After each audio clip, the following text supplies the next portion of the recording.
नमस्कार, business plus television एसडीको नियमित प्रस्तुति बुल्स एन्ड बियर्समा स्वागत छ। बुल्स एन्ड बियर्समा हामी समग्र नेपालको क्यापिटल मार्केटमा भए गरेका गतिविधिहरूको बारेमा चाहिँ तपाईहरुलाई जानकारी गराउने गर्दछौँ, अपडेट गराउने गर्दछौँ। विशेष गरी चाहिँ शेयर बजारमा कसरी लगानी गर्ने, शेयर बजारबाट चाहिँ राम्रो प्रतिफल कसरी प्राप्त गर्ने र शेयर बजारमा विभिन्न जोखिमहरू आइपर्छन् त्यसलाई न्यूनीकरण कसरी गर्ने, नियन्त्रण कसरी गर्ने लगायतका विषयमा चाहिँ जानकारी गराउनु बुल्स एन्ड बियर्सको मुख्य उद्देश्य हो। अहिले बजार निकै उतार चढावका बीचबाट गुज्रिरहेको छ। कतिले 6000 को बिन्दुसम्म पनि नेप्से परिसूचक पुग्छ भनेर आंकलन गरिरहेका छन् भने कतिले चाहिँ पुग्दैन भनेर त्यसको विरोध पनि गरिरहेका छन्। र विशेष गरी चाहिँ अहिले नाफा बुक गर्ने लगानीकर्ताहरूको अलिकति बजारमा चाहिँ नाफा बुक गर्ने प्रवृत्ति अलिकति हावी भएको पनि देखिएको छ। विशेष गरी चुनाव नजिकै छ, जेठ 4 गते चुनाव हुने भएपछि चाहिँ अब यसले शेयर बजारलाई कस्तो प्रभाव पार्छ त लगायत इन्डियामा चाहिँ अब जुन भारतले चाहिँ आफ्नो बजेट सार्वजनिक गर्यो, क्रिप्टो करेन्सीहरूका कुरा पनि छन्, यसले बजारलाई कतिको प्रभावित बनाउँछ। आज हामी यी यावत विषयमा केन्द्रित रहेर कुराकानी गर्नेछौँ र कुराकानी गर्नका लागि यति बेला हामीसँग स्टुडियोमा उपस्थित हुनुहुन्छ शेयर विश्लेषक हरिकुमार कार्कीज्यू। सर, स्वागत छ यहाँलाई बुल्स एन्ड बियर्समा। धन्यवाद रसिलाजी। जस्तै कि अहिले बजार निकै उतार चढावका बीचबाट गुज्रिरहेको छ। कतिले त अब अहिले चुनाव नजिकेकोले गर्दाखेरि चाहिँ नाफा बुक गर्नेहरूको लगानीकर्ताहरू अलिकति हावी भएका छन् बजारमा पनि भनिरहेका छन्। यसलाई कसरी विश्लेषण गर्नुहुन्छ? हजुर, यो बजारको उतार चढाव हुने भन्ने त यो बजारको एउटा नेचुरल प्रक्रिया नै हो। यो उतार चढावले नै बजार गइरहेको हुन्छ। हामीले बजारलाई अलि पहिलादेखि नै हेर्ने हो भने पनि घट्ने बढ्ने क्रम त चलि नै रहन्छ। तर अहिले तत्कालको बजारलाई हेर्नुपर्दा चाहिँ नेपालको स्टक मार्केट चाहिँ अहिले यहाँले भने जस्तो उतार चढाव पूर्ण तरिकाले गइरहेको अवस्थालाई हामीले के भन्छौँ भने नर्मली दुईटा ट्रेन्डहरू हामीले बजारको पाउँछौँ। एउटा बुलिश ट्रेन्ड, अर्को बियरिश ट्रेन्ड पाउँछौँ। र अहिलेको बजार भनेको तपाईँको बुलिश ट्रेन्डमा गइरहेकै अवस्था हो। किनभने साँच्चै भन्नुहुन्छ भने नेपालको स्टक मार्केट भनेको त 1-1.5 वर्षदेखि मात्रै अलिकति राम्रोसँग यसको वृद्धि भइरहेको अवस्था छ। त्यसले गर्दाखेरि योभन्दा अगाडि 2073 देखि 2077 सम्म चाहिँ 4 वर्ष चाहिँ बियरिश ट्रेन्डमा गयो। र म त के भन्छु भने नेपालको स्टक मार्केट 4-5 वर्ष बियरिश ट्रेन्डमा अहिले नै चल्नुपर्ने अथवा जानुपर्ने त्यस्तो हुँदैन थियो, तर गयो। तर अहिले आएर बुलिश ट्रेन्डमा यो गइरहेको छ। यो बुलिश ट्रेन्डमा जाँदाखेरि पनि कहिलेकाहीँ अलिकति घट्ने, कहिलेकाहीँ अलिकति बढ्ने भइरहेको स्थिति छ। यसमा यसरी कसरी यो बजार अब बुलिश ट्रेन्डमै गइरहेको छ भने कसरी भन्न सकिन्छ? किनभने 3200 सम्म पुगिसकेको नेप्से परिसूचक अहिले घटेर त 2200 सम्म पनि आएको हो नि, हामीले देखेको हो। अब यसलाई यो बुलिश ट्रेन्डमै गइरहेको छ भनेर कसरी भन्ने? मैले अघि यहाँसँग कुरा गरेँ, नेपाल जस्तो डेभलपिङ कन्ट्रीमा धेरै कुराहरू विकास हुँदै गरेको अवस्था हो। मैले तपाईँलाई के फ्याक्ट गर्छु भने यो बुलिश र बियरको कुरा 4-5 वर्ष चल्ने अथवा 4-5 वर्ष बुलिश चल्ने, 4-5 वर्ष बियरिश चल्ने भन्ने कुरा पनि यो नर्मली पुरै फुल्ली डेभलप भइसकेपछि अलिकति बियरिशमा मार्केट जान्छ अनि बुलिशमा जान्छ, त्यो हिसाबले चल्ने। तर नेपाल जस्तो डेभलपिङ कन्ट्रीमा जहाँ धेरै कुराहरू डेभलपिङ फेजमा छन्, जस्तै अब धेरै कुराहरू छन्, अब हामीसँग धेरै कुराहरू डेभलपमेन्ट हुन बाँकी छ। जस्तै एनआरएनहरूलाई ल्याउनु पर्ने कुराहरूदेखि लिएर यो तपाईँको ब्रोकरेज फेसिलिटी चाहिँ नेपालभरि नै पुर्याउनु पर्ने कुराहरूदेखि लिएर तपाईँको हेज फन्डहरू ल्याएर चाहिँ मार्केट मेकरहरू ल्याउनु पर्ने कुराहरूदेखि लिएर धेरै डेभलपिङ फेज भइरहेको अवस्थामा नेपाल जस्तो कन्ट्रीमा चाहिँ यो 2-4 वर्ष नै बुलिश ट्रेन्डमा जानुपर्छ र जानको लागि बुलिश ट्रेन्डलाई जानुपर्छ भनिरहँदाखेरि 2-4 कुराहरूले यसलाई जस्टिफाई गर्छ।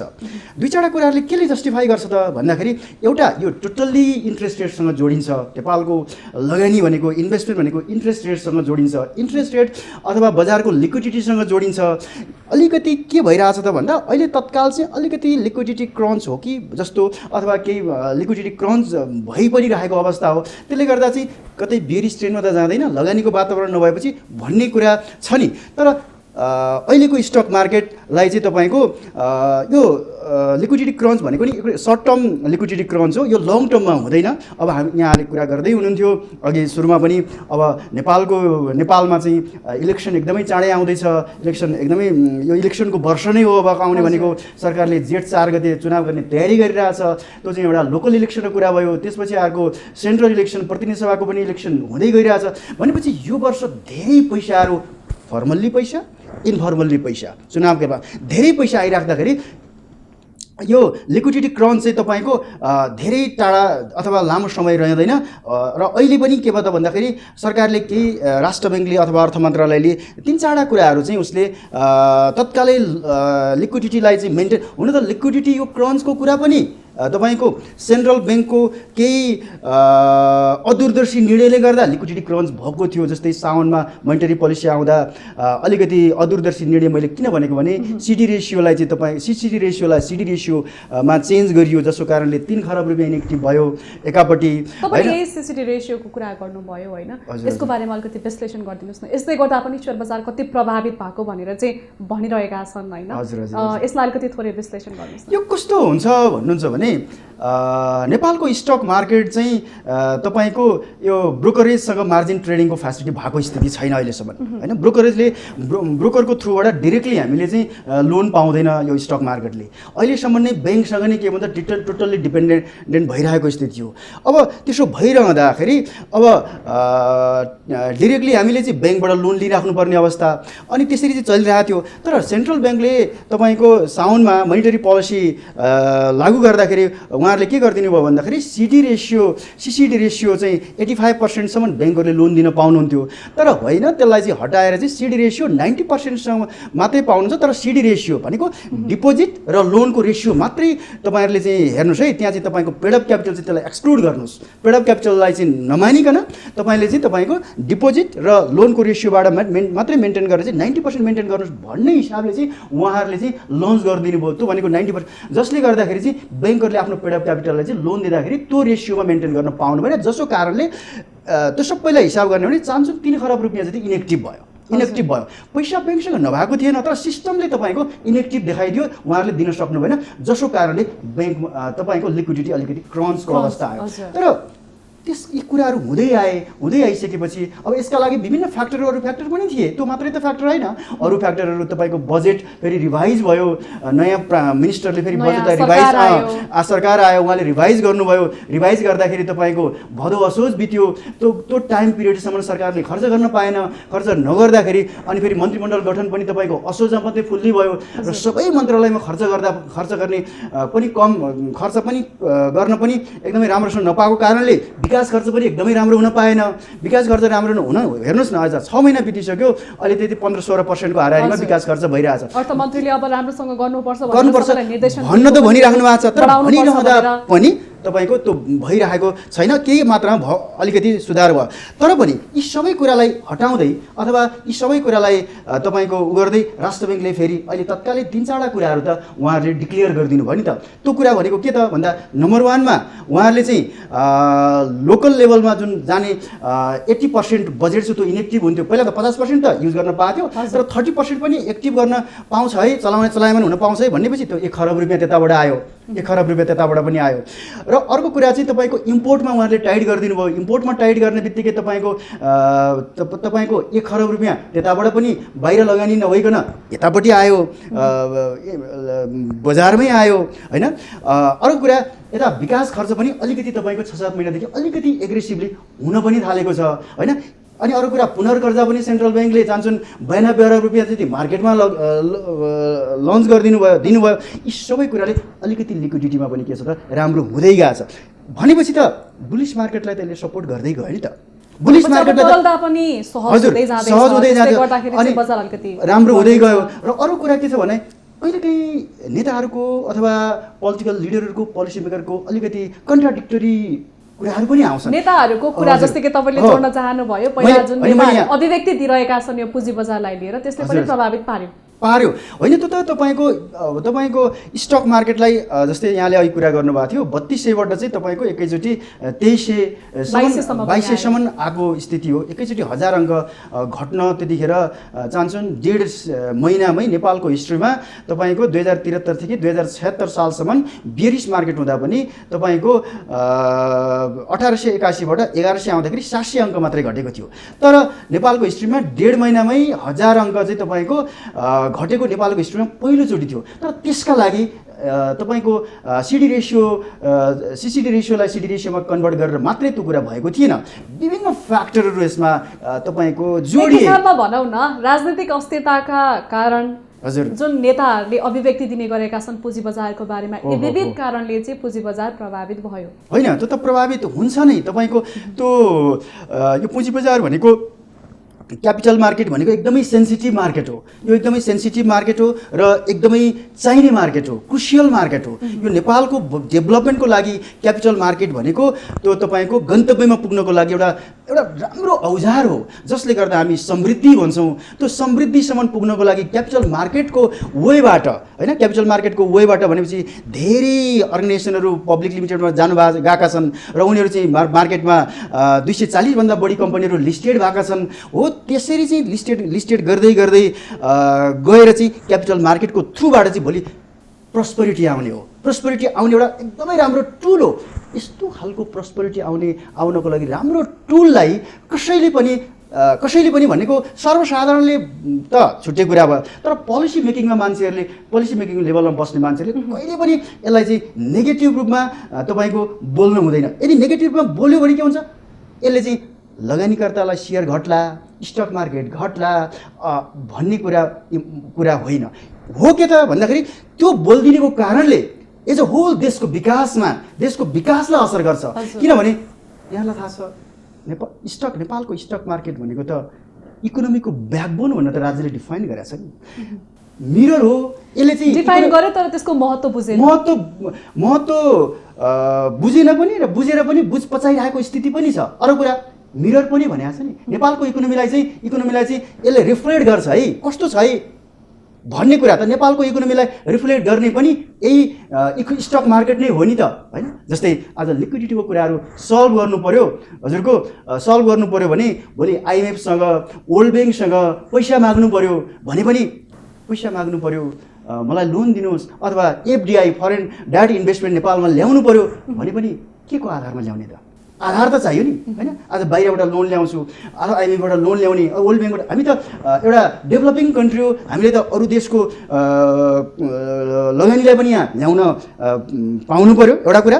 र अर्को कुरा उहाँहरूबाट एज अ लोनको रूपमा नि हामीले एसेट गरेर पहिलादेखि गरिरहेको यसलाई कन्टिन्यू गर्दै जानु पर्यो। तर उनीहरूले लोन दिने आधारहरू के त भन्दा तपाईँको देशमा स्टक मार्केट कसरी गइरहेछ भनेर स्टक मार्केटले रिफ्लेक्ट गर्छ र मेरो देशमा स्टक मार्केट यस्तो छ। यी अर्गनाइजेसनले जुन भारतले जुन बजेट सार्वजनिक गरेको छ त्यसमा पनि ऋण कटौती गरेको छ हजुर खुलासा गर्यो हो हो हो। यसले पनि प्रभावित पार्छ। प्रभावित त त्यही हो त, मैले यहाँ अलिकति तपाईँलाई सक्दै थिएँ। त्यसले गर्दा यो मिरर भएको नाताले बाहिरबाट लोन लिँदा पनि यहाँको के हुन्छ त भन्दाखेरि नेपालको स्टक मार्केट कस्तो छ भनेर उहाँहरूले हेर्नुहुन्छ, न कि तपाईँको कुनै मन्त्री अथवा प्रधानमन्त्रीको फेस हेरेर चाहिँ उहाँहरूले लोन दिने होइन। यहाँको स्टक मार्केट राम्रो छ, यहाँका कम्पनीहरूले राम्रो पर्फर्म गरिरहेछन्। यहाँको भन्ने बित्तिकै त एक खालको मिरर यसले रिफ्लेक्ट गरिदिन्छ।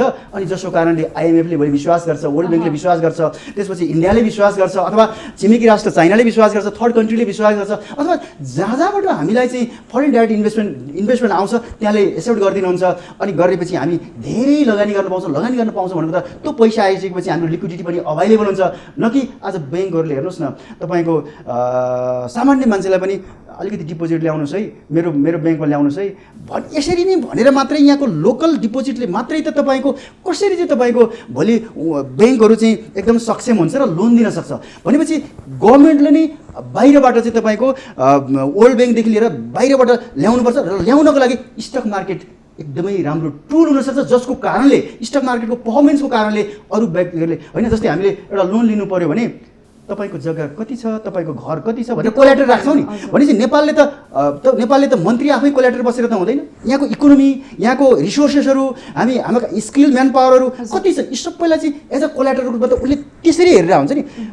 र त्योभन्दा पनि प्राइमरी बजारकै कुरा गर्ने हो भने चाहिँ त्योभन्दा नि सकेँ त्योभन्दा नि प्राइमरी फ्याक्टर भनेको स्टक मार्केट हो उसलाई चाहिँ हेर्ने हुनाले यसलाई चाहिँ एकदमै कसैले नेगेटिभ कुरा नेगेटिभली प्रस्तुत गर्नै हुँदैन र नेगेटिभ बोल्नै हुँदैन र जब राम्रो हुँदै जान्छ भोलि देश समृद्धितिर यही कारणले जान्छ भन्ने लाग्छ मलाई चाहिँ। अब अहिलेको समयमा हेर्ने हो भने चाहिँ डिम्याट खाता खोल्नेको सङ्ख्या पनि एकदम बढेको छ। 48 लाखभन्दाको पनि बढी चाहिँ हुन्छ नि, 48 लाखभन्दा बढी अहिले लगानीकर्ताहरू सेयर बजारमा आइरहेको अथवा डिम्याट खाता खोलिरहेको भनेर समाचारहरू आइरहेका छन्, तथ्याङ्कहरू सार्वजनिक भइरहेको छ। हजुर, ठुला लगानीकर्ताहरू छन्, साना लगानीकर्ताहरू छन्, आफ्नो सानो सानो पुँजी पनि बचाएर होइन सेयर बजारमा आएर लगानी गरेर चाहिँ केही राम्रो प्रतिफल पाइन्छ कि भन्ने आशाले आएर यहाँ लगानी गर्नेहरू पनि छन्।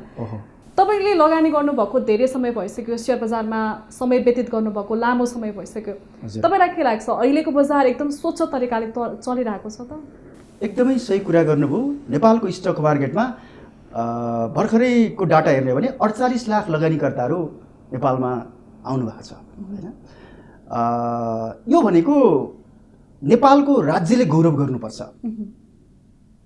यहाँ पपुलेसनको 16% मान्छेहरू आउनु भएको छ। यो राज्यले किन गौरव गर्नुपर्छ भने जुन देशमा लगानीकर्ताहरू आउँछन्, इन्भेस्टरहरू मोटिभेटेड भएर आउँछन्, इन्सपायर भएर आउँछन्, त्यो देशले समृद्धि प्राप्त गर्न, त्यो देश समृद्धितिर उन्मुख भयो है भनेर राज्यले गौरव गर्नुपर्छ।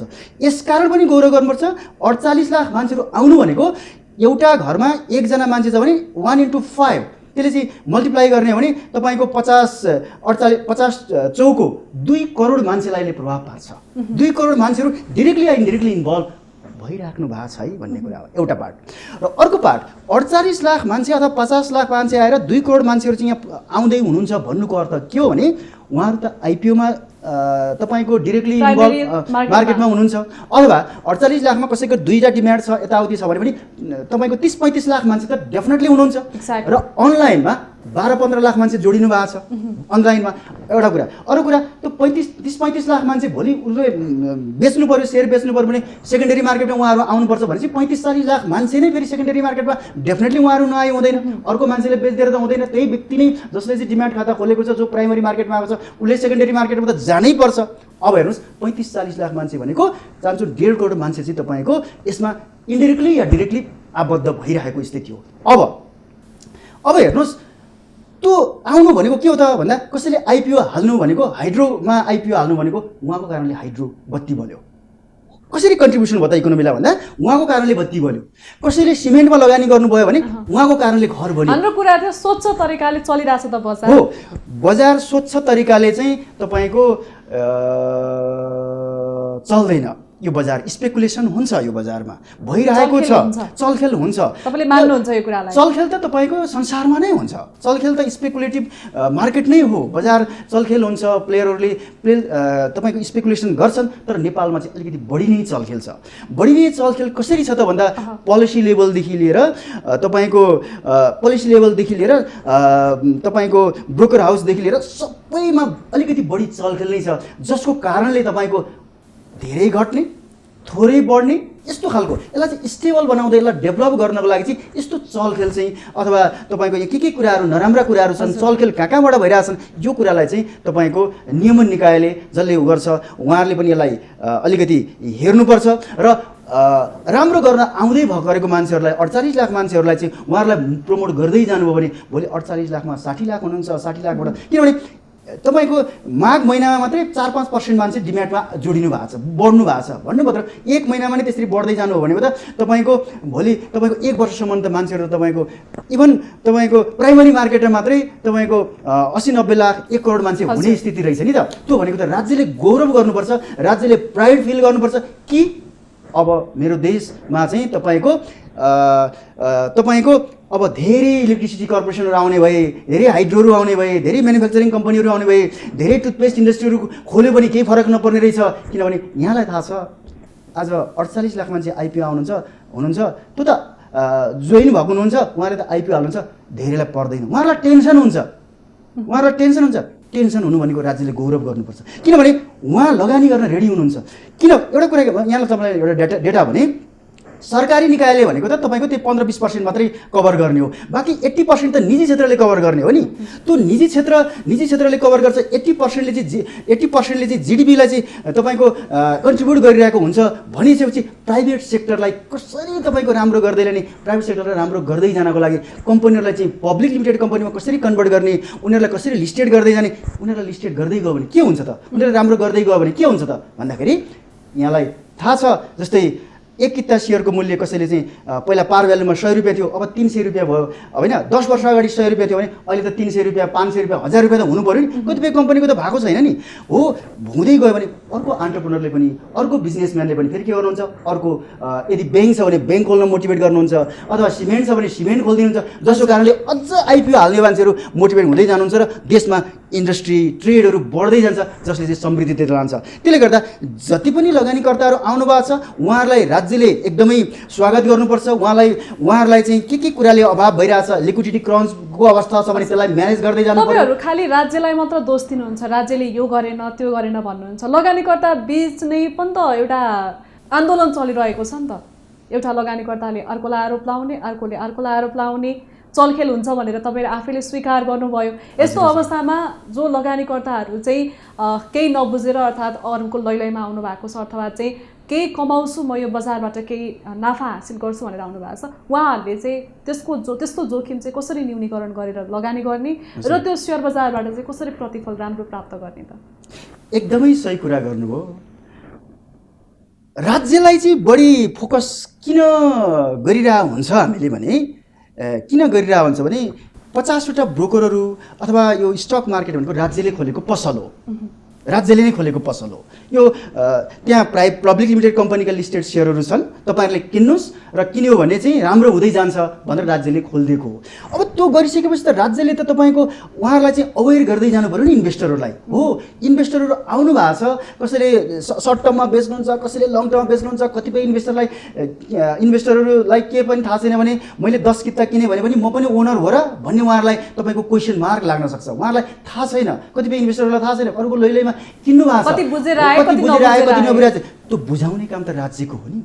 राज्यले चाहिँ यो देशको विकास गर्छु भनेर पोलिटिकल लिडरहरू आउनु भएको छ, त्यसका लागि सर्टेन निकायहरू, त्यसका लागि तपाईँको मेकानिजम बनेको छ। त्यो मेकानिजमले चाहिँ तपाईँको नेप्से भन्नुहोस्, धितोपत्र बोर्ड भन्नुहोस्, फाइनेन्स मिनिस्ट्री भन्नु, अथवा तपाईँको सर्टेन नेपाल सेन्ट्रल ब्याङ्क भनौँ, अथवा इन्सुरेन्स कर्पोरेसन भनौँ, विद्युत नियमन आयोग भनौँ, यो सर्टेन निकायहरू छन् नि। उहाँहरूलाई बुझाउनु पऱ्यो, उहाँहरूलाई तपाईँको यसरी चाहिँ राम्रो गर्दै जानुहोस् है भन्नु पऱ्यो। यदि केही कमी कमजोरी छन्, राम्रा कुराहरू छैन भने चाहिँ त्यसलाई चाहिँ अलिकति पनिसमेन्ट दिँदै जानु पऱ्यो र राम्रा कुरालाई चाहिँ उहाँहरूले प्रमोट गर्दै जानु पऱ्यो। हो, यी कुरा राज्यको पार्टबाट चाहिँ नभइरहेको कारणले अथवा बुझाउने अवेरनेस प्रोग्रामहरू पनि तपाईँको कन्डक्ट नगरिएको कारणले तपाईँको के भइरहेछ त भन्दा इन्भेस्टरहरूले बुझ्नुहुन्न, अनि इन्भेस्टमेन्ट बिचमा पनि तपाईँको समस्या रहिदिन्छ। र अर्को कुरा, त्यो समस्या राज्यको कारणले किन मैले अझ जोड दिएको भने सेन्ट्रल ब्याङ्क अस्ति नै कतिपय कुराहरू चाहिँ तपाईँको 4-12को कुराहरू, 4-12को कुराले ठुला साना लगानीकर्ताहरूलाई के फरक पर्छ र? हजुर, त्यो त ठुला लगानीकर्ताहरूलाई मात्र फरक पर्यो नि, होइन र? यस्तो हुन्छ, यो मार्केट भनेको इन्भेस्टमेन्ट गर्ने ठाउँ हो। बजार भनेको जो 1000 रुपियाँ लिएर लगानी गर्न सेयर बजारमा छिरेको छ उसलाई 4-12को क्यापले के फरक पर्यो? हो, तपाईँले ठिक भन्नुभयो। 1000 रुपियाँ लिएर यो बजारमा छिर्यो, आइपिओ हाल्यो, उसको आइपिओ 3000 भएको थियो, बढेर 3000 भयो, 4-12को 3000 भयो, बढ्दै बढ्दै 7000 भयो, ऊ खुसी थियो नि। 1000 रुपियाँ लिएको 6000 फाइदा छ। 4-12को क्याप लगाएपछि 2000मा आयो। क्याप लगाएपछि सोच्यो 50 जनालाई डिसएडभान्टेज होला भन्ने सोच्यो। Let me complete. सोच्यो त्यो ठुला लगानीकर्ताहरूलाई अप्ठ्यारो हुन्छ होला, 50 जनालाई अप्ठ्यारो हुन्छ होला भनियो, तर सोलुखुम्बुमा आइपिओ हाल्ने मान्छेले 5000 फाइदा भएको थियो, 2000मा आयो। बैतडीमा आइपिओ हाल्ने मान्छेले तपाईँको 5000 भएको थियो, 2000मा आयो। अब यहाँले भन्नुभयो फाइदा त छ नि। अब बैतडीमा आइपिओ हाल्नेले बेच्न कहाँ आउनु पर्यो? तपाईँको दिपायल आउनु पर्यो। दिपायल आउँदा 100को 200 भएको छ, 2000 भएको छ। होटलमा बस्दाखेरि तपाईँको 4000 खर्च हुन्छ, उसको तपाईँको 3000 घाटा। दिपायलमै किन्ने वातावरण सरकारले मिलाएको छ। सेकेन्डरी मार्केट छ बैतडीमा। होइन टिएमएस दिने नि त तपाईँको अहिले अनलाइन सिस्टमबाट जानु पऱ्यो, अनलाइन सिस्टमबाट छाप लाउनु पऱ्यो, छाप लाउँदा चाहिँ तपाईँको दिपायल नै आउनु पऱ्यो अथवा खोल्न त कम्तीमा आउनु पऱ्यो नि, त्यो सर्टेन ठाउँमा त आउनु पऱ्यो। त्यो आउनको लागि ती लगानीकर्ताहरू त्यसका लागि त ब्रोकरेज हाउस अथवा ब्याङ्कलाई ब्रोकर लाइसेन्स दिने भनेको छ अथवा सबैतिर दिने भने चाहिँ त्यो गर्न सकिरहेको छैन। एउटा कुरा छैन। अर्को कुरा मैले 4/12मा अझ जोड्न खोजेको के हो भन्नुहुन्छ भने 4/12को कुरालाई चाहिँ के हो छ भन्दा नेपालको स्टक मार्केटमा अथवा सेयर मार्केटमा ओभरअल ब्याङ्कहरूको कर्जाको 2% मात्रै यहाँ लगानी भएको छ हेर्नुहोस् है, एउटा कुरा। दोस्रो कुरा टोटल पेड अफ क्यापिटलको 40% चाहिँ सेयर मार्केटमा दिने, अरू चाहिँ अन्त दिने भनेर चाहिँ अलरेडी तपाईँको डिटरमाइन्ड एउटा क्याप छ भनेपछि त्यो क्यापभित्र फेरि 4/12 फेरि यतातिर भनेर चाहिँ तपाईँको भन्ने बित्तिकै त के हुने भयो त भन्दा ठुला लगानीकर्ताहरूले सेलेरी ल्याइदिनु भयो, गर्दा गर्दै सानाहरू पनि त्यसमा मार पर्नु। आखिरी मार्केटको विकास त तपाईँको त्यतिखेर 15-16 अरबको कारोबार हुन्थ्यो, धेरै पैसाहरू मोबिलाइज भइरहेको थियो, चलायमान भइरहेको थियो, आखिरी हुन नसकेपछि आखिरी पीडित हुने मान्छे त साना लगानीकर्ता जसले बेच्न नै सक्नु भएन उहाँहरू त पीडित हुनु भने भन्न खोजेको के भन्नु भन्दा ठुला लगानीकर्तादेखि साना लगानीकर्ताहरू सबै चाहिँ मिलेर गयो भने मात्रै यो मार्केटको विकास सम्भव छ है। यदि साना मान्छे मात्रै हो भने त साना मान्छेले मात्रै लगानी गर्ने हो भने ठुला मान्छेसँग चाहिँ करोडौँ रुपियाँ लगानी छैन भने त उहाँहरूले कुनै ठुलो सेयर किन्नुहुन्छ, उनीहरूले ठुलो सेयर नकिन्दैदेखि चाहिँ के हुन्छ भन्दा सेयरको प्राइस बढ्दैन, सेयरको प्राइस नबढेपछि अर्को एन्टरप्रेन्योर चाहिँ मोटिभेट भएर फेरि अर्को अर्गनाइजेसन खोल्छ। फर इक्जाम्पल जस्तै शिवम सिमेन्ट छ, अर्घाखाँची सिमेन्ट छ अथवा तपाईँको चिलिमे हाइड्रो पावर छ, त्यहाँ चाहिँ तपाईँको अलिकति भोल्युममा सेयर नकिनिदिने नउठाइदिने हो भने तपाईँको सानो मान्छेले 1000 किता मात्रै सेयर किनिदिने हो भने त्यो प्राइस चाहिँ माथि पनि जाँदैन, नगएपछि त्यो एन्टरप्रेन्योर डिमोटिभेट हुन्छ। ऊ डिमोटिभेट हुनेपछि कि उसले अर्को अर्गनाइजेसन खोल्दैन, फेरि अर्को शेष घले लगायत उपेन्द्र महतो लगायतका मान्छेहरू पनि मोटिभेट हुनुहुन्न र यहाँ कसरी तपाईँको अरू अर्गनाइजेसन खोल्छ अनि कसरी तपाईँको पब्लिक युनियनको मान्छेहरू जानुहुन्छ र कसरी लिस्टेड हुँदै हुँदै हुँदै तपाईँको चाहिँ अनि भोलि देशको समृद्धि सम्भव छ। अनि तपाईँको जुन देशमा तपाईँको लगानीकर्ता डिमोटिभेट हुन्छन्, तपाईँको उसले अर्गनाइजेसन पनि खोल्दैन, अरू पनि डिमोटिभेट हुँदै गयो भने त्यो पैसा के हुन्छ, रिब्याक हुन्छ, त्यो पैसा त्यतातिर लगानी हुँदैन, कता जान्छ अनि फेरि तपाईँको विदेश जाने, रेमिटेन्सतिर जाने। अनि यहाँ न कुनै प्रोडक्ट, यही भएर त हाम्रो देशमा हेर्नुहोस् तपाईँको यहाँ हामीलाई थाहा छँदैछ हामीले एउटा प्रोडक्ट लाउनु पऱ्यो भने चाइनाबाट चाहिन्छ, हामीले एउटा प्रोडक्ट चाहियो भने इन्डियाबाट चाहिन्छ, हामी इन्डिपेन्डेन्ट हुन सकेनौँ। आज मलेसिया हेर्नु, सिङ्गापुर हेरौँ, त्यहाँ हरेक प्रोडक्टहरू चाहिँ अभाइलेबल, प्रोडक्ट पनि अभाइलेबल छ, ती प्रोडक्टको क्यापिटल मार्केटमा लिस्टेड पनि छ, दुईटालाई प्यारल रूपमा लगियो होइन। तपाईँलाई थाहा छ साङ्घाई स्टक एक्सचेन्ज संसारको तेस्रो सुविधा सम्पन्न स्टक एक्सचेन्ज हो, जो चाहिँ कम्युनिस्ट पार्टी एउटाले मात्रै लिड गरेको छ। त्यहाँ चाहिँ तपाईँको साङ्घाई स्टक एक्सचेन्जलाई चाहिँ तपाईँको प्यारल रूपमा लगेर मल्टिनेसनल प्रोडक्टहरू चाहिँ त्यहाँ लिस्टेड गरेर चाहिँ ओपन डोर पोलिसी चाहिँ तपाईँको त्यहाँ देङ साओपिङले चाहिँ एडप्ट गरेर 1978 देखि चाहिँ तपाईँको 79सँग 10 वर्षको पिरियड उहाँले शासन गर्दाखेरि चाहिँ तपाईँको आज चाइनालाई चाहिँ यति समृद्ध बनाइदिनु भयो। समृद्ध बन्दाखेरि म चाइना समृद्ध बने है भनेर बुरुक्क उफ्रिएर समृद्धि आएको होइन नि। त्यहाँ त स्टक मार्केटलाई प्यारल रूपमा, क्यापिटल मार्केटलाई चाहिँ तपाईँको प्यारल रूपमा लगियो। अर्थतन्त्र बढाउने हो भने, चलायमान बनाउने हो भने चाहिँ स्टक मार्केटलाई नै विकास गर्नु पर्यो। यो त वही हो नि। तपाईँले भनिराख्दाखेरि, तपाईँले चाइनाको इक्जाम्पल दिइराख्दाखेरि चाहिँ नेपालमा संस्थागत लगानीकर्ताहरू चाहिँ मार्केटमा आउन सकेका छैनन्, यसको कारण के देख्नुहुन्छ? अब संस्थागत लगानीकर्ताहरू यो मार्केटमा आउनको लागि चाहिँ तपाईँको पोलिसी लेभलबाट नै तपाईँको एकदमै त्यही खालको मोटिभेसनल तपाईँको इन्सेन्टिभहरू अथवा के गर्न सकिन्छ त्यो कुराहरू ल्याउनु पऱ्यो। जस्तै अब ट्याक्सका छुटका कुराहरू हुन्छन् त्यसमा होइन, त्यो कुराहरूलाई पनि संस्थागत लगानीकर्ताहरूलाई चाहिँ अलिकति मोटिभेट गर्नु पऱ्यो। अरू कुरा राज्यले 4/12को नीति अघि भन्नुभयो नि, 4/12को नीति ल्याउँदाखेरि संस्थागत लगानीकर्ताहरूलाई पनि तपाईँको 4/12मै नै बाँधेर चाहिँ तपाईँको लोन लिनु नपाउने खालको पोलिसीहरू एडप्ट गरियो। त्यो कारणले पनि अब संस्थागत लगानीकर्ताहरू झन् डिमोटिभेट हुने भए। त्यसले गर्दा यहाँ त तपाईँको मान्छेले लगानी गर्छ भने फ्री रूपमा दिनुपर्छ, तर के छ भने यसको एउटा खालको टार्गेट छ। अहिले मैले 4/12कै कुरा उठाउँदाखेरि चाहिँ तपाईँको जस्तै ब्रोकरबाट मार्जिन ट्रेडिङको फेसिलिटी नदिउन्जेलसम्म 4/12लाई कन्टिन्यू गर्नुपर्छ। जस्तै अहिले भर्खरै कुरा पनि आइरहेछ, राष्ट्र ब्याङ्कले चाहिँ अर्धवार्षिक समीक्षा गर्दैछ यो फागुनको पहिलो हप्तातिर। अब त्यसमा चाहिँ यो हटाउने कि भन्ने कुरा पनि अब यसलाई चाहिँ हटाउने कि अथवा तपाईँको यसलाई चाहिँ तपाईँको अलिकति सुधारेर जाने कि होला 4/12मा पनि होइन, 4/12मै पनि ठिक छ। यो कुरा यो जुन तपाईँले भन्नुभयो मौद्रिक नीतिको समीक्षामा अर्धवार्षिक समीक्षामा चाहिँ अब यो चाडबाडको कुरालाई हटाउने कि भन्ने कुराहरू चलिरहेको छ, यो हल्ला मात्र हो होइन। खासमा चाहिँ अब जुन लगानीकर्ताहरूले अब नो भोट भनिरहेका छन् नि त, जसले पुँजी बजारको बारेमा सकारात्मक कुरा गर्दैन, जो सकारात्मक छैन उसलाई नो भोट भनिरहेका छन्, त्यसको रणनीति पनि हो कि खासमा यो हुन्छ, परिवर्तन होला त? यस्तो लाग्छ मलाई चाहिँ परिवर्तन गर्दाखेरि चाहिँ राम्रो हुन्छ।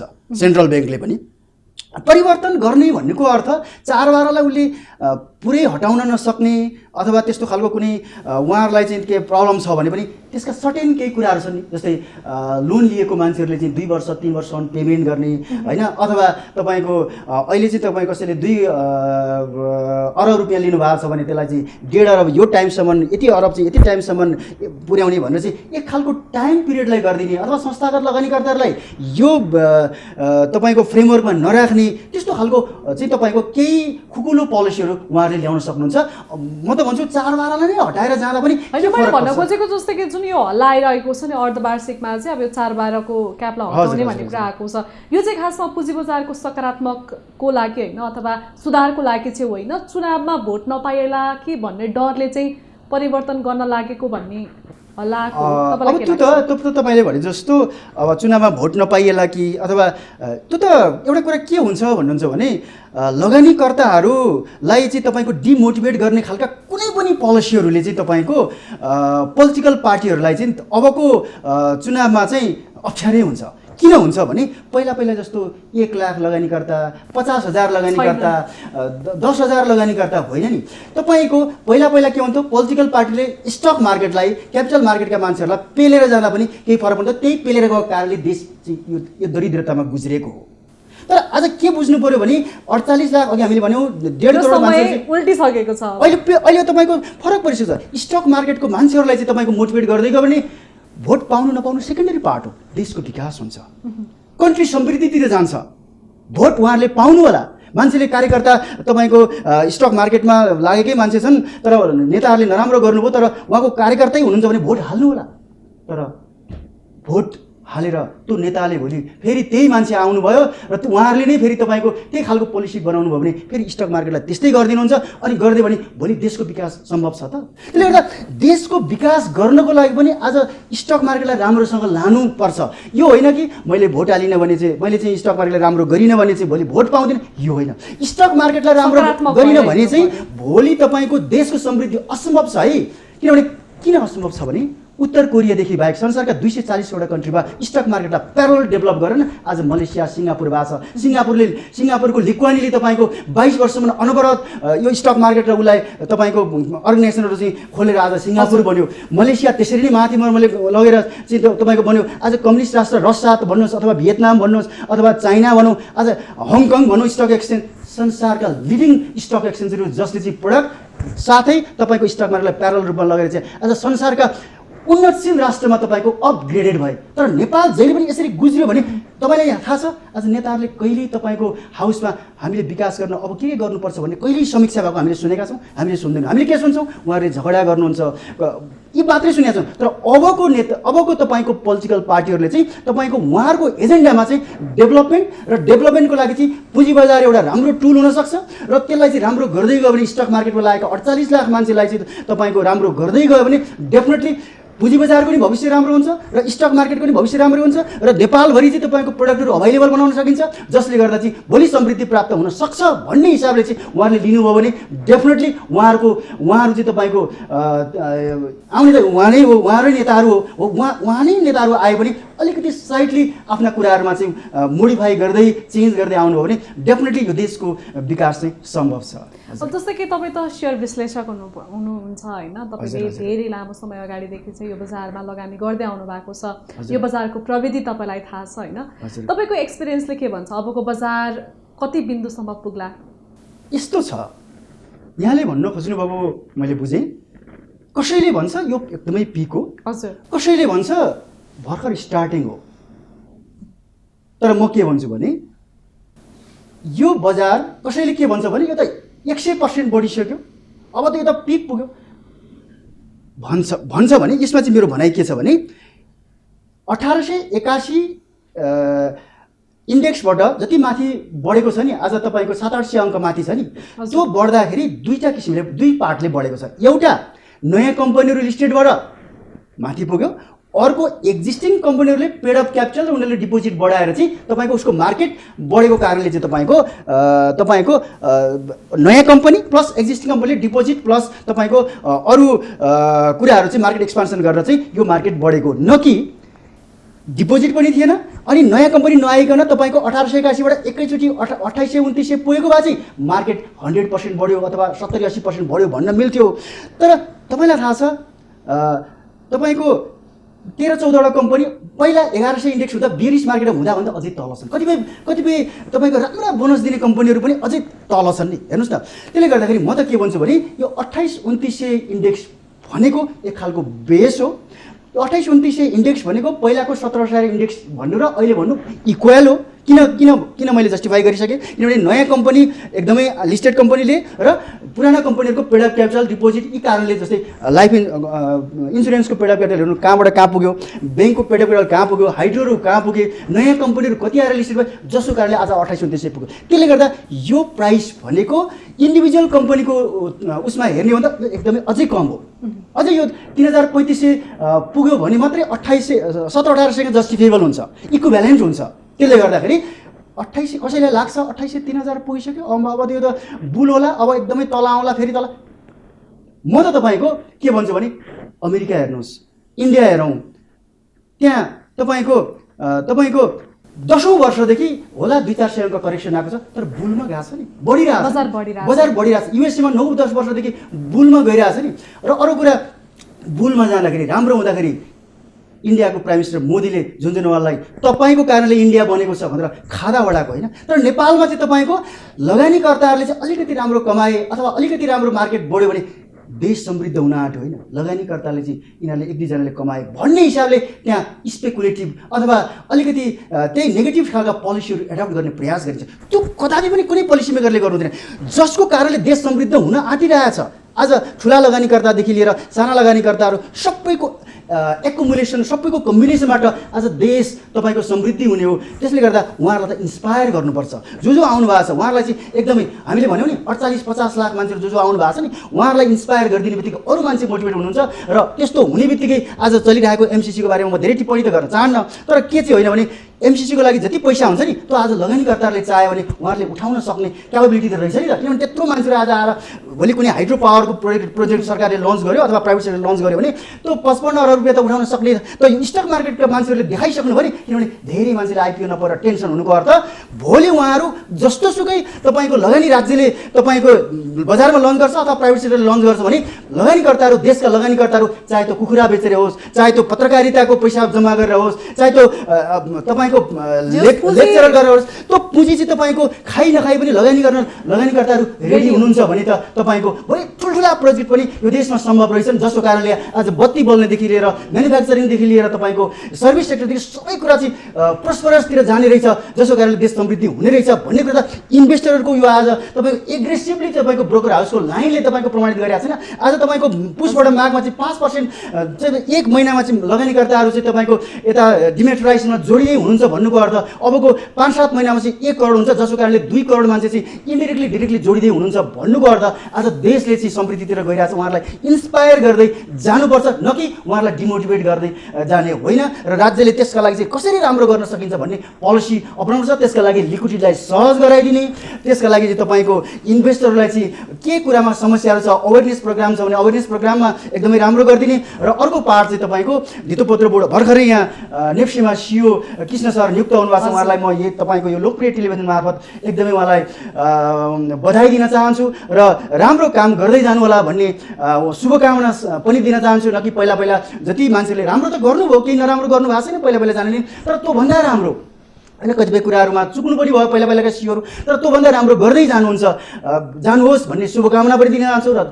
छिटोभन्दा छिटो धितोपत्र बोर्डको अध्यक्ष पनि नियुक्त गरेर तपाईँको नेपालको स्टक मार्केटलाई चाहिँ राम्रो बनाएर देशको समृद्धितिर चाहिँ यो राज्य लाग्नुपर्छ। र त्यो भयो भने मात्रै आज पोलिटिकल लिडरहरू पनि सफल हुनुहुनेछ र देशले चाहिँ अरू देशसँग तपाईँको कम्पिट गर्न सक्छ भन्ने कुरा चाहिँ म यहाँ भन्न चाहन्छु। रसिलाजी जस्तै कि तपाईँले यस्तो भनिराख्दाखेरि अब अहिलेको समयमा चाहिँ लगानीकर्ताहरूले कुन सेक्टरमा लगानी गर्ने र कसरी राम्रो प्रतिफल प्राप्त गर्ने? हजुर, एकदमै सही कुरा गर्नुभयो। लगानीकर्ताहरूले दुई किसिमले लगानी गर्नु पर्यो, as an investor, as a trader. अहिले तपाईँले देखिरहेको बढी जसो चाहिँ ट्रेडरहरू हुनुहुन्छ।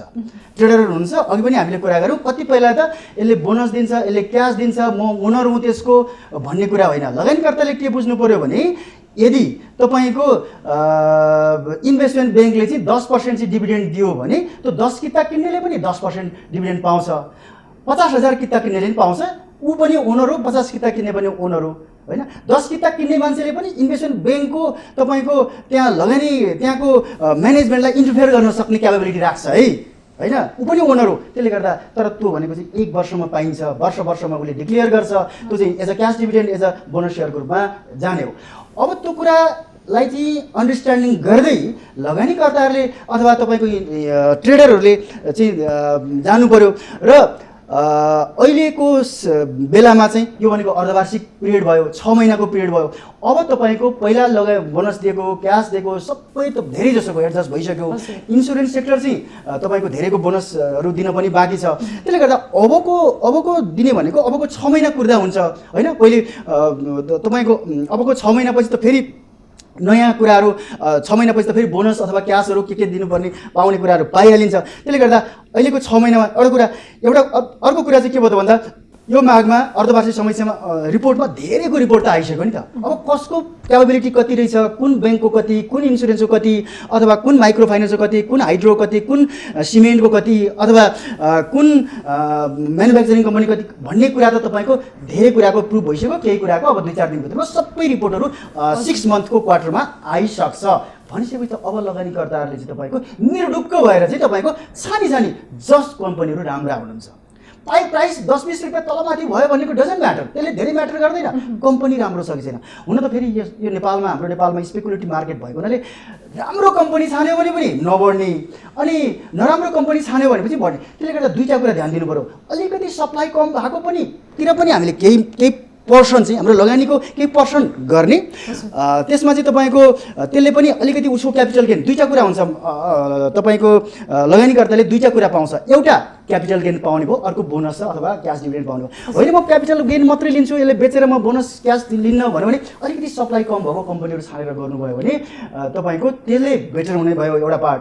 होइन अलिकति म राम्रो गर्दै जान्छु, अलिकति बोनस ओरिएन्टेड जान्छु भन्यो भने त्यहाँ पनि धेरै कम्पनीहरू छन्, होइन? धेरै जस्तै ब्याङ्कहरू छन्, ब्याङ्क पनि राम्रा ब्याङ्कहरू छन्, इन्सुरेन्स कम्पनीहरू पनि कतिले बोनसै दिएको छैन, त्यो पनि राम्रा छन्, त्यसमा पनि अझै लगानी गर्न पाउने भयो। माइक्रो फाइनेन्सहरूको रिपोर्ट एकदमै राम्रो आइरहेको छ, त्यता पनि जानु भयो। हाइड्रो पावरहरूको पनि कतिपय राइट सेयरदेखि लिएर बोनस सेयरदेखि कतिले राइट सेयरको आउनै बाँकी छ, ती राम्रा कम्पनीहरू छानेर लगानी गर्न सकियो। म्यानुफ्याक्चरिङ कम्पनी त झन् तपाईँको राम्रो भएर आइरहेका छन्, त्यो पनि राम्रो भयो, होइन? त्यसले गर्दाखेरि चाहिँ तपाईँको त्यतातिर पनि ध्यान दिनु पऱ्यो। र अर्को कुरा चाहिँ अर्को कुरा पनि के भन्दा सेन्ट्रल ब्याङ्कले चाहिँ इम्पोर्टमा एकदमै कन्ट्रोल गर्यो। कन्ट्रोल गरेको कारणले गर्दाखेरि कतिपय कम्पनीहरूलाई त नेपालकै नेपालको ब्रान्ड इन्क्रिज गर्न राम्रो भइरहेछ, तिनीहरूको रिपोर्टहरू पनि अब झन् राम्रो हुन्छ। त्यसले गर्दा राष्ट्र ब्याङ्कले इम्पोर्टमा कन्ट्रोल गरेको कुराले के कुरालाई कम्पनीहरू चाहिँ यहाँ नेपालमा चाहिँ एकदमै ब्रान्ड एक्सपान्ड गर्न सक्छन् र भन्ने कुरा पनि अलिकति अध्ययन गरेर ती कम्पनीहरूमा पनि लगानी गर्नु पर्यो। त्यसो गर्यो भने चाहिँ तपाईँको डेफिनेटली लगानीकर्ता अथवा ट्रेडर दुईटैले चाहिँ एडभान्टेज लिन सक्नुहुन्छ भन्ने लाग्छ मलाई। यो समय भनेको चाहिँ लगानी गर्ने समय नै हो। यो समय भनेको त एकदमै लगानी गर्ने समय हो। अब लगानी गर्ने मान्छेको त म त एकदमै ब्राइट फ्युचर देख्छु। हुन त भनेपछि रिस्क लिएर बजारमा इन्ट्री गर्दा हुन्छ, तर यसको मतलब यो होइन। जस्तै 2073 भर्टमा लगानी गर्ने 1881 हुनेले 2076 त 1100 इन्डेक्स आउँदा त तपाईँको धेरै मान्छेको त बर्बाद भएको थियो नि। यो लगानी भनेको कस्तो हुन्छ भन्नुहुन्छ भने लगानी अथवा इन्भेस्टमेन्ट कस्तो हुन्छ भन्नुहुन्छ भने सर्ट टर्ममा तपाईँको त्यो त पर्दामा हो नि घटेको त, कम्पनी त डुबेन भने त केही फरक परेन नि। जस्तै तपाईँको त्यो बेला 1881बाट 1100 इन्डेक्स आउँदाखेरि त्यो स्टक राखिराख्ने मान्छेले त अहिले त तपाईँको डबल नम्बर अफ सेयर त डबल भयो नि। त्यसले गर्दा यो मार्केट भनेको तपाईँको ठिक छ, धेरै मान्छेले सर्ट टर्ममा आउनु भएको होला, पैसा म्यानेज गर्नु पर्यो, कहाँबाट खोजेर लगानी गर्नुभयो होला, 15 दिनमा 1 महिना बेच्नुपर्ने अवस्थाहरू आएको होला, तर मार्केट घट्यो। यसका लागि म के भन्छु भने मेरो अनुभवमा धैर्य गर्नु पर्यो।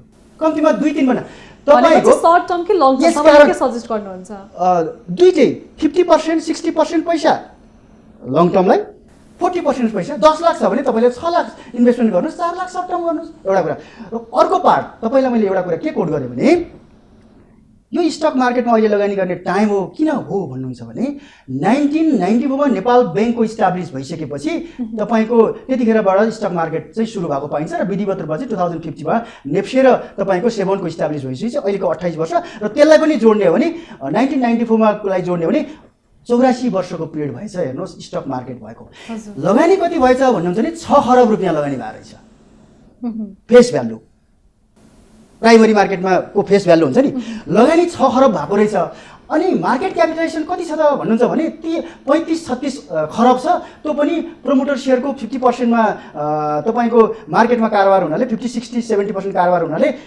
26-27 खरब रुपैयाँ चाहिँ क्यापिटलाइजेसन रहेछ 84 वर्षमा 6 खरब लगानी भएको मार्केट अहिले तपाईको 6 चौको 24 4 गुणा मात्रै बढ्या छ कति भयो 25-26 खरब मात्रै मार्केट क्यापिटलाइजेसन भएको छ अब यहाँलाई थाहा छ 4 वर्ष अगाडि किनेको जग्गा आज 5 गुणा बढ्या छ 8 लाखमा किनेको मान्छेले आज 35 लाख हाल्नु पर्छ 4 वर्ष अगाडि किनेको सुन आज 5 गुणा बढ्यो 84 वर्ष अगाडि किनेको स्टकको मूल्य आज 4 गुणा बढ्या छ भनेपछि यो प्राइस त अन्डर भ्यालुड हो अहिलेको स्टक मार्केटको प्राइस पनि अन्डर भ्यालुड नै हो होला कुनै कम्पनीहरू अलिकति बढ्या होलान् तर लगानीकर्ताले नि बुझ्नु पर्यो नि अलिकति दिमाग त लाउनु पर्यो कतिपय कुराहरुमा चाहिँ के गर्दा चाहिँ हुन्छ त्यसले गर्दा आफूले पनि अलिकति कन्सियसली लगानीकर्ता हुनुपर्छ मार्केटमा त विभिन्न कुराहरु आउँछन् ए बेच उसो गर हैन कतिपय फन्डहरु आउँछन् हैन टेक्निकल कुराहरुले पनि यतिमा सपोर्ट छ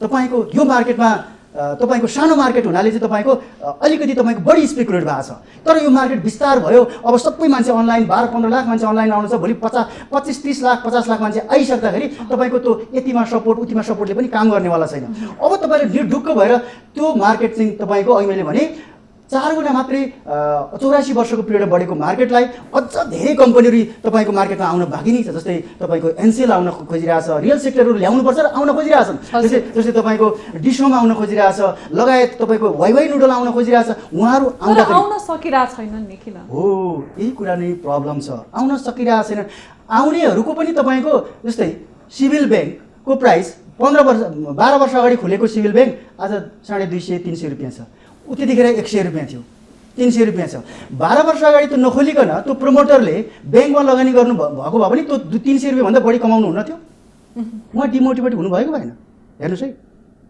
मैले भन्न खोजेको किन आउन नसकेको कारण के त भन्दा उहाँहरुलाई मोटिभेट गर्न त त्यो अर्गनाइजेसनलाई के प्रब्लमहरु छ अझ राज्यले के गर्दै जानुपर्छ र उसको प्राइस चाहिँ तपाईको किन कम भइरहेछ हो उलाई राम्रो गर्दै गयो हजुर त्यो गर्दै गयो भने के हुन्छ अर्को बैंक पनि खोल्नलाई मान्छे मोटिभेट हुन्छ हैन सिमेन्ट इन्डस्ट्रीमा चाहिँ एकदमै राम्रो गर्दै गयो त्यसले एकदमै राम्रो गर्दै गयो उलाई चाहिँ लिक्विडिटीमा प्रब्लम छ भने लिक्विडिटी राज्यले सहज गर्दै गयो आईएमएफ देखि वर्ल्ड बैंक देखि लिएर चाहिँ लिक्विडिटीमा 2-3% ब्याजमा दिँदै गयो भने अर्को सिमेन्ट खोल्छ अनि त्यो पब्लिक कम्पनीमा लिस्टेड हुन्छ अनि आउन सक्छ कतिपय कम्पनीलाई आउन खोज्नेलाई पनि जस्तै राज्यले 1 अरब भन्दा बढी पेटेन्ट क्यापिटल हुनलाई चाहिँ आउनुस् है भनेर सेबोनले भनेको छ नआउनेहरुलाई कारबाही गर्नु पर्यो अथवा उहाँले के कारणले आउनु भएन हुन त के भयो भने 10% कम्तीमा बैंकिङ सेक्टरलाई त अरु सेक्टरलाई त 30% चाहिँ तपाईको आईपीओ लिस्टिङ गर्नुस् भनेको छ तर रियल सेक्टरलाई त हजुरको 10 सेक्टर चाहिँ शिवम सिमेन्टले 12% लिस्टिङ गरेको छ स्थानीयलाई 2% र पब्लिकमा चाहिँ 10% दिएर आएको भनेपछि 10% देखि मात्रै लिस्टिङ गर्दा पनि हुन्छ भनेर चाहिँ उहाँहरु हो यस्ता सुविधाहरु चाहिँ दिदै गर्नु पर्यो जो चाहिँ तपाईको एनसेल आउन खोजिरहेछ उसको नेटवर्क राम्रो छ त्यस्ता कम्पनीहरु आउन खोजिरहेछन् त्यसपछि आएर तपाईको डिसोमोहरु आउन खोजिरहेछ यस्ता धेरै वाइवाईहरु आउन खोजिरहेछ उहाँहरुलाई मोटिभेट गर्नु पर्यो के कारणले आउन खोजिरहेछ उहाँलाई एकदम इन्स्पायर गर्नु पर्यो उहाँहरु आइदियो भने के हुन्छ भोलि एनसेलले राम्रो गर्यो भने अर्को फेरि एनसेल जन्मिन्छ नि त त्यो अर्को एनसेल जन्मियो भने हाम्रो टेलिकम्युनिकेसनमा एकदमै ड्रास्टिक डेभलपमेन्ट होइन र भोलि तपाईको अरखाँची सिमेन्ट अर्को आउँदैछ डिसोमा आउँदैछ भने भोलि यो कम्युनिकेसन च्यानलमा एकदमै तपाईको प्रोग्रेस होइन जसले समृद्धि डेभलप गरेन र त्यसले गर्दा उहाँहरुलाई आउनको लागि चाहिँ तपाईको सेभोनले अब आउने नयाँ चेयरम्यानले एकदमै राम्रो पोलिसीहरु डेभलप गरिदिनु पर्यो उहाँलाई छिटोभन्दा छिटो मार्केटमा ल्याउनु पर्यो रियल सेक्टर ल्याउनु पर्यो real sector plus service sector दुईटैको ब्यालेन्स भयो भने नेपालको इकोनोमीलाई पनि तपाईको मिररको रूपमा रिफ्लेक्ट गर्न सक्छ त्यतिखेर सक्छ होइन तपाईँको नेपालको इकोनोमीलाई चाहिँ तपाईँको ब्याकबोन अनुसार राज्यले परिभाषित गरेको कुरा इन्टरनेसनल तपाईँको वर्ल्ड ब्याङ्क र आइएमएफले विश्वास गर्छ। कतिपय कुराहरू हामी एकजना सुन्छौँ नि, आइएमएफले सेन्ट्रल ब्याङ्कको कुरालाई अथवा कतिपय कुरालाई मानेन रे भनेर कता कता सुन्छौँ नि। त्यसले गर्दा यी सबै कुरालाई चाहिँ राम्रो इम्प्रुभ गर्दै भने भोलि आइएमएफले पनि मान्छ, भोलि सेन्ट्रल ब्याङ्कले पनि के अरे वर्ल्ड ब्याङ्कले पनि मान्छ, जसले गर्दाखेरि नेपाल स्टक मार्केट चाहिँ एउटा मिरर हो भनेर चाहिँ तपाईँको एफडिआई राख्ने कम्पनीहरूले पनि एक्सेप्ट गरिदिएपछि त त्यसले चाहिँ गर्दाखेरि चाहिँ नेपालको इकोनोमी त राम्रो हुँदै जान्छ। सर अहिलेको समयमा क्रिप्टो करेन्सीको चर्चा पनि एकदमै उत्कर्ष छ होइन, एकदमै चलिरहेको अवस्था छ। अब हाम्रो छिमेकी मुलुक भारतले पनि डिजिटल करेन्सीलाई चाहिँ लागू गर्ने भनेर भनिरहेको छ, अथवा चाहिँ क्रिप्टो करेन्सीमा लगानी गर्दाखेरि चाहिँ 30% ट्याक्स तिरेर चाहिँ तिमीहरूले लगानी गर्न सक्छौ भनेर उसले भनिरहेको छ। नेपालमा चाहिँ अलिकति यो समाउने हुन्छ नि, अब इलिगल भएको हिसाबले चाहिँ अलिकति विवादित बनिरहेको छ। तपाईँलाई के लाग्छ, क्रिप्टो करेन्सीमा हामीले लगानी गर्नुपर्छ या यसले कस्तो असर पार्ला? अब यो कस्तो छ भने नेपालले चाहिँ यसलाई अलाउ गरेको छैन। अब नेपालले अलाउ नगर्नुको कारण चाहिँ के हो त भन्दा अहिले लिक्विडिटी एकदमै क्रन्च छ, लिक्विडिटी असहजता छ, बाहिरको रेमिटेन्स पनि क्रिप्टो करेन्सीतिर गयो अथवा तपाईँको नेपालको पैसा पनि अलिकति बाहिरियो र यो तपाईँको लिक्विडिटी क्रन्च भएको बेला चाहिँ यसरी चाहिँ पैसाहरू बाहिरिँदाखेरि चाहिँ तपाईँको झन् क्रन्च हुनसक्छ भन्ने हिसाबले राज्यले पहिला पनि लिगलाइज नगरेको र अहिले पनि त्यसलाई चाहिँ अलाउ गर्यो भने त झन् यो लिक्विडिटीमा चाहिँ समस्या आउँछ भनेर राज्यले चाहिँ अलिक कडा गर्न खोजेको हो जस्तो मलाई लाग्छ।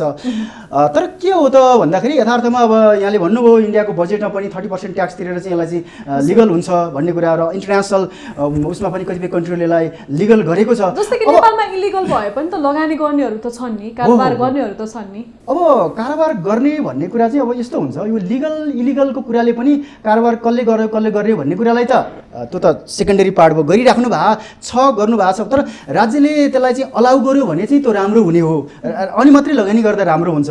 त्यसले गर्दाखेरि चाहिँ अब राज्यले पनि एउटा लिक्विडिटीकै कुरालाई मात्रै कुराले नै यसलाई चाहिँ यो चाहिँ इलिगल हो है अथवा भन्ने हिसाबले चाहिँ रोक्न खोजेको भने लिक्विडिटीलाई अरू वैकल्पिक चाहिँ तपाईँको सोर्सहरू खोजेर चाहिँ तपाईँको यसलाई चाहिँ कन्टिन्यू गर्न सक्ने भयो। तर अहिले तत्काल चाहिँ तपाईँको यो राज्यले यसो गर्न खोजेको कारण चाहिँ अलिकति त्यही लिक्विडिटीकै कुराले चाहिँ गर्दाखेरि चाहिँ यो यसलाई चाहिँ टाइट गर्न खोजेको हो जस्तो लाग्छ। अब यसमा चाहिँ अलिकति बहस गरेर नै तपाईँको यसलाई चाहिँ राज्यले चाहिँ आफ्ना पोलिसीहरू बनाउँदा हुन्छ जस्तो लाग्छ मलाई। सर हामी कार्यक्रमको अन्त्यमा आइपुगिसकेका छौँ होइन, हाम्रा लगानीकर्ताहरूलाई चाहिँ तपाईँको अनुभवले एउटा के सुझाव दिनुहुन्छ, अहिलेको बजारमा चाहिँ के गर्ने के नगर्ने भनेर चाहिँ हाम्रा लगानीकर्ताहरूलाई के सुझाव दिन चाहनुहुन्छ? मेरो यो धेरै वर्षको अनुभवले के भन्छ भने म त यो प्राध्यापन सेक्टरमा पनि लामो समयदेखि छु र तर स्टक मार्केटलाई पनि मैले 12-15 वर्षदेखि नजिक भएर हेरिराखेको र विश्लेषण गरिराखेको र तपाईँ जस्तै लोकप्रिय टेलिभिजनहरूमा मैले बोलिरहेको हुनाले तमाम लगानीकर्ताहरू जति पनि एग्रेसिभली आउनु भएको छ एकदमै राम्रो कुरा हो। तर यहाँ दुईटै कुरा छ, हामीसँग अपर्च्युनिटी पनि छ, च्यालेन्ज पनि छ। अपर्च्युनिटी र च्यालेन्जलाई जहिले पनि अपर्च्युनिटीमा कन्भर्ट गर्ने प्रयास गर्दै जानुपर्छ। धैर्यता गुमाउनु हुँदैन लगानीकर्ताहरूले होइन। धेरै कुराहरू कोट गरिने सुनिन्छ हुन्छ पनि।